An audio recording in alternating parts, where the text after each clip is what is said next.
Okay, you guys, what is up? The King of Lightning is here today to do Hunter x Hunter 2011 episode 127 and 128 reviews. Of course, that link, only one link will be in the description box down below on crunchyroll.com for both episodes. Now, I need to take, and excuse me if you are disgusted, but I'm a human being, surprise, surprise. And as all human beings, I must take a shit. However, today, I must take a massive shit. So, I must make this quick. Well, King of Lightning time, right? Chalk this shit up to King of Lightning time, and I'm just gonna do me. But before I do me, in that box behind me are the 10 volumes of Berserk that someone is going to win. Of course, the anime cats on Patreon, well, the anime cats, or the guys who are doing the dual, both gaming and anime, one of them is going to win the Berserk, and then the other one is going to have a manga. They're going to be able to choose which 10 volumes that they want. However, I do want to say that, because I got this from Right Stuff, and normally on Right Stuff, like, they give you some kind of pamphlet or some kind of poster or some kind of card when it pertains to something new coming out in relation to anime and manga. And I got this. You see, this right here is a problem, okay? This is a big problem. The Japanese need to tone it down. They need to just bring it down when it comes to the ecchi and the loli, and it's... I mean, obviously, this video can't get flagged because there are no nipples, nothing, alright? It just bust. But it's like, bro, like, just chill. Like, just bring it down, you guys. Seriously. Like, what's going on over there where this has to be, like, everywhere? I mean, like I mentioned before, when it comes to this season of anime, the new anime coming out, there's a lot of ecchi. There's a lot of loli. I'm like, jeez, holy fuck. Oh, there's too much. It's too much. Like, there's one series, Blade Soul or Soul Blade or something on those lines, where, like, the main character is a girl who, like, barely speaks, and she's just there for eye candy. And, like, she's like, some kind of, like, assassin. Like, the main characters are all eye candy characters. I'm like, oh my god. It's insane. But anyway, moving on. Hunter x Hunter. First of all, to briefly skim over the last episode, because I really want to focus on this episode that came out today. Because this shit was weird. It was very weird, and it made me real uncomfortable, because I didn't like... Well, you know what? Yeah, let me say it right now. I found it so awkward. Not in the sense of poof, but Yuppie. Because Yuppie... I'm sorry. His voice actor, he plays Kenpachi. He's Akainu from One Piece. He's these hardcore burly dudes. And to have him just being like on some JoJo's, but it was like posed off and screaming, like, yeah, I'm like, wait, what the fuck is happening? Unconditional love, I understand that. And how they apparently reached the pinnacle of their species to be queen status. I'm like, wait, what? I mean, listen, man, I'm all for, like, if you're gay, I'm sorry, let me use the correct term, I apologize. If you're homosexual, then do you. If you're a part of the LGBT community, then do you. I'm not stopping you. I'm not coming to your house and punching you in the face. However, it does throw me off. I can't deny that. It is a little bit odd, to say the least, to see someone like Yuppie, who the voice actor is the same guy who plays Akainu and Kenpachi in Bleach and One Piece, to have him just like yelling and like just the euphoria and then the blushing, and I was like, oh, like it's so weird. Like, I'm sorry, it throws me off, alright? I can't deny that, alright? Again, you do you, because I do me, you do you in the respects of the LGBT community. It's just that, again, for me personally, a little bit too much. Just saying. Now, getting back to episode 127.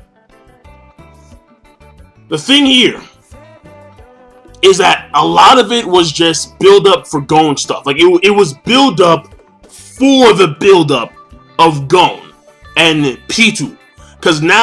P-Tol. Because now they're actually going over to the capital.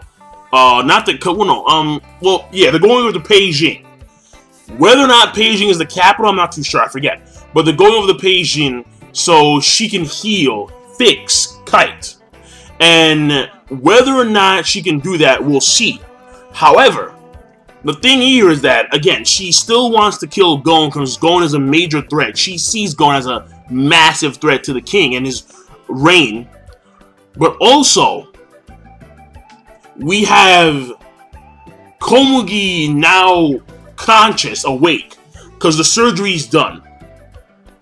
And Gon immediately knew that because there was very subtle hints that P-Tol was relaxed since the surgery was done. Therefore, what happened was that he said, okay, so you're done. It's over, done. And she was horrified because he was able to perceive that with these subconscious things that she did that hinted at her own relaxation, that she was done with the surgery. So that's kind of crazy, because Gon Freaks is nuts. At this point in time, he's insane. And then, after you have Knuckle and Killer, they come in there, and then Knuckle offers to do the APR. He's like, nah, it's cool, I got it. But watch the girl. He literally told his boys to make Komugi a hostage. And he's like, you can trust me. Right, P-Tol? Right? I'm like, yo, Gon Freaks right now is on a whole new level. And the fact that Killua co-signed that after they were running off into the distance, Gon and P-Tol, was even more horrifying. Because it shows you the mindset of both Gon and Killua, where sometimes they even surprise the veteran cats, like Knuckle, because they're doing things that, to say the least, seasoned vets would think of last, to take a hostage in this scenario so he can actually gain, or Gon can actually like maintain, I suppose the word here is maintain this trust, if you would, between these two. This momentary trust for the sole purpose of healing Kite. And Gon thinking ahead several steps in that situation was phenomenal, in my personal opinion. I liked it a lot. And then also we have this whole thing here with the king and how, again, the miniature rose. And like, there was a whole backstory on the miniature rose and how it's killed like a lot of people. Apparently terrorists used it in some country and they killed like 110,000 people. And I think that it was banned worldwide, but they still exist. And they're ready to go off at any given point in time. So in the future of Hunter x Hunter, keep that in mind. In the future of Hunter x Hunter, we may see more miniature rose incidences when it pertains to like battles or new adventures that Gon and Killer may go through and so on and so forth. So they're still out there. There's a whole bunch of them.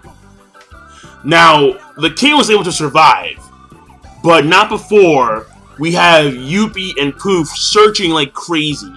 Apparently the heat was so intense where it actually melted the rock into magma. And then we have Yuppie searching through the magma, finds the king. The king is completely charred. And then you have Shawa Poof and you have Yuppie. They're freaking out because their king is like apparently dead. Now we jump over to episode 128 this week, and that's when we have like this whole thing of like the queen and like giving. I mean, the main bit here is that we have Yuppie and we have Poof, and they actually give their life energy, if you would, to the king. Now, what's fascinating here is that in the sense of Shao-Poof, it makes sense because his abilities actually go along those lines. His main body can only be so big, like a fly size, but his clones can be like the size of cells, maybe even smaller, particles if you would. They can be extremely small. So they were able to actually go into the mouth of the king and give the king energy when he needed it. But in the case of Youpi, it's even more impressive because Youpi was able to liquefy his cells on the spot.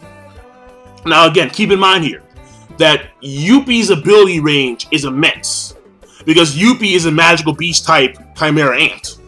Therefore, he has this wide range of powers that he can actually utilize. From flight, I mean, he was able to actually walk around the magma. Like, whoa. I mean, even though he was being burned, obviously, and you see the end result of that, he was still able to walk around the magma. He's able to change his form in various ways, and so on and so forth.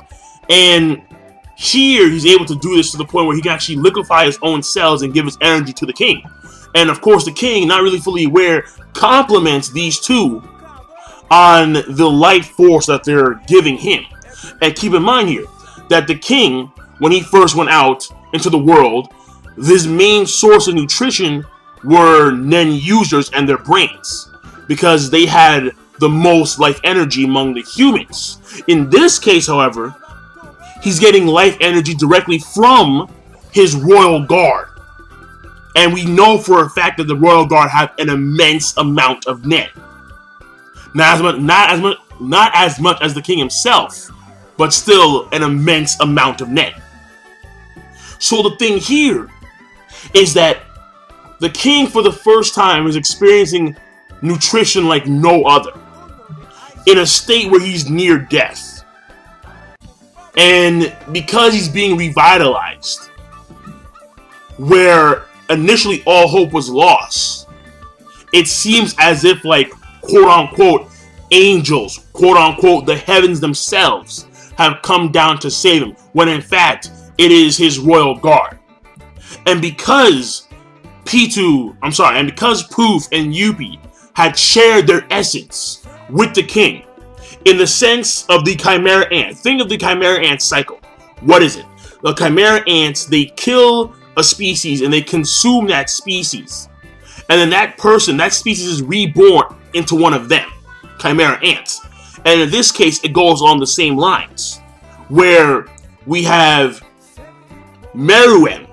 He's on the verge of death, and he's now being reborn by giving the direct essence of the royal guard. So this actually goes along the same lines as what the queen was doing when it came to her, I think it's called phagogenesis or something like that, when it came to her breeding. So it goes along the same lines as that, and I can clearly understand why they are now regarded to be like queen status. But it still throws me the fuck off. I can't deny that. It's like, bro, like, you guys are dudes. Like, when you have Shao-Poof and he's like just posing in the air and shit. Like, he was doing this right here. He was doing this shit. Like, look at this photo. That's what he was doing in the air. Haters gonna hate. And I'm like, bro, like what is that? I mean, I don't want to hate, but I'm kind of hating right now because it's throwing me off. So I apologize, but I'm kind of hating. So, breadboard. I'm electrical engineering. So, breadboards, yeah, they're like my would-be life. But either way, the thing here is this.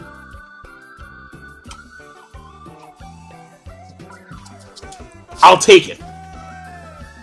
It throws me off, but I clearly understand what's happening here when it comes to this unconditional motherly love. Even though it's two males, I'll take it. Now, the next thing is that we have like this king, alright, well, the king. We have Meruem, and Meruem has lost his memory.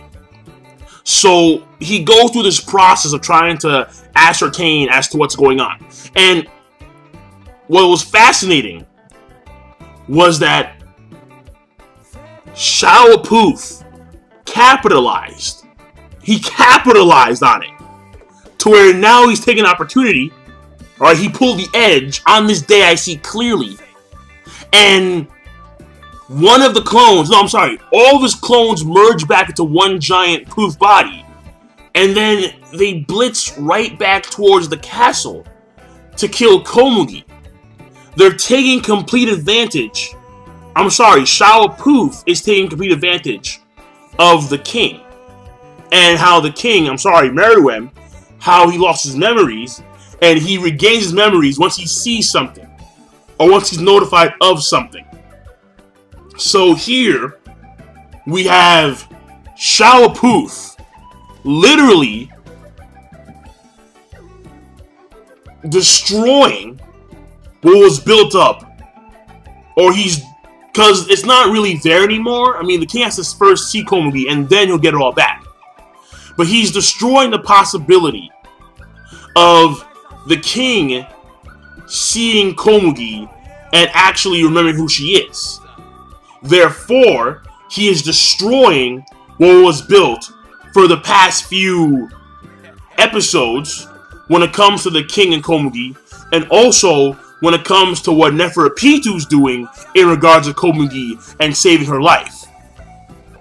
So, what we have here among the Royal Guard is that because the Royal Guard, because they have different mindsets, and because they have different experiences, they're trying to help the king in so many different ways. Think about that, alright?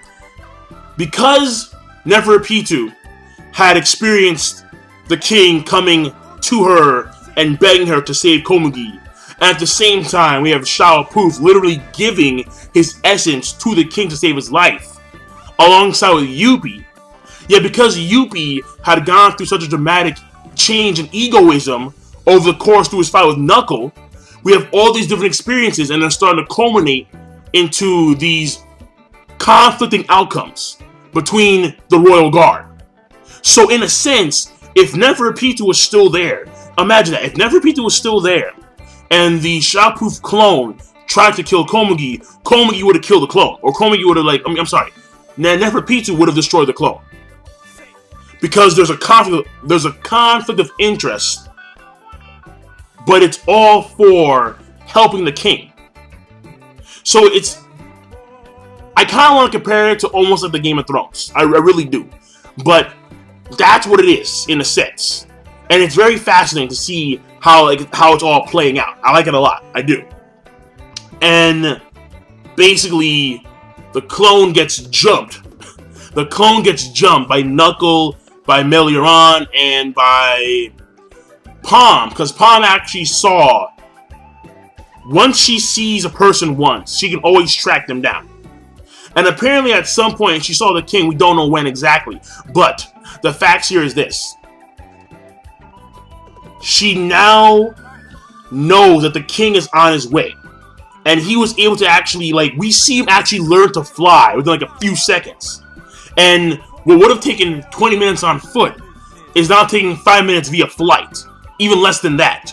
So right now, it's a race against time when it comes to Shawa Poof, because he must kill Komugi in order to realize his vision of the king.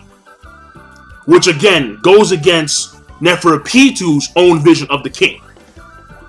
Which isn't exactly the same thing as Yuppie's vision of the king. So again, all these different, paths going on here and there when it involves the king. Very fascinating. I like it a lot. I love it a lot. I fucking love it. So I'm done. Overall, the episodes, I did like them both a lot. The current one, I'm going to probably give around a great. And the past one, it was mainly build-up for a build-up. And Gon still doing his thing. Listen, Gon's beastly. Don't get me wrong. But the pacing overall, the first episode, which episode 127, was slower paced than this episode, from my memory. But overall, it still was fairly well paced. And the animation was very good in both episodes. So overall, I'm going to give both of them I'm going to give episode 127 a good plus. And I'll give this episode a great. And I'll leave it at that. So, King Lightning, rate the video, comment, and subscribe as always. Once again, the Berserk volumes are here. They're there. They're coming for the winners. Peace. Have a nice day.